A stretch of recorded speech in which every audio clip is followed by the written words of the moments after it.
Singapore, 50 Singaporean filmmakers have signed a position paper calling on the authorities to reconsider proposed amendments to the Films Act.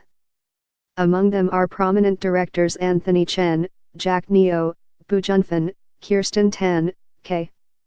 Rajagopal, Royston Tan, Kelvin Tong, and Tan Pin Pin. A key concern in the paper, released to the Straits Times on Friday, December 22, is the expanded powers that InfoComm Media Development Authority, IMDA, officers will have in investigating breaches. The paper's signatories said they were concerned that the changes will erode public confidence in the processes that regulate access to films in Singapore.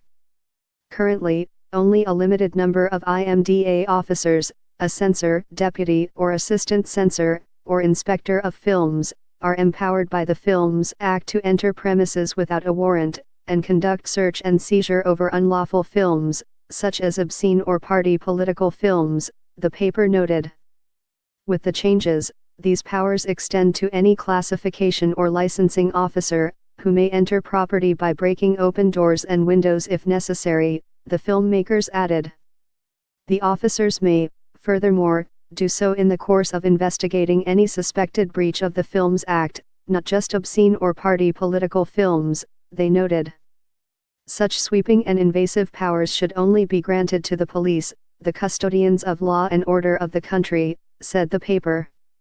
It is not clear that classification or licensing officers have the necessary law enforcement operational background to wield such powers. The Straits Times has reached out to IMDA for comments on the paper. In a previous response to concerns about expansion of powers, IMDA pointed out that its officers have to act quickly to secure evidence of the contraventions while minimizing the chances of the suspected offender fleeing the scene.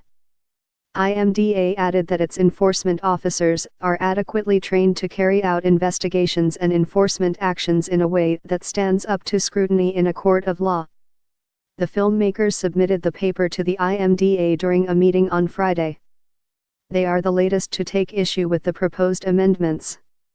A separate petition voicing similar concerns on enforcement powers was started on Monday by independent filmmaker Jason Su and has attracted about 700 signatures from members of the public. Public consultation on proposed changes to the Films Act began on December 5 and is due to end on December 30, following 2 extensions. Other proposed amendments to the Films Act include a new scheme allowing some video companies to classify video titles up to PG-13 rating according to IMDA guidelines, and a new video games class license. The 50 filmmakers are calling on IMDA to extend consultation by another 4 weeks. This will provide adequate time for members of the public to carefully consider the social and political implications of the proposed amendments, they said. In their position paper, the filmmakers also outlined other concerns.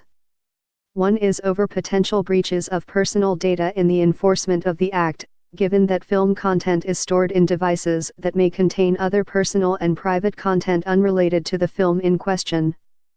These will be made seizable by IMDA officers, with no way of ensuring that the privacy of personal data will be protected.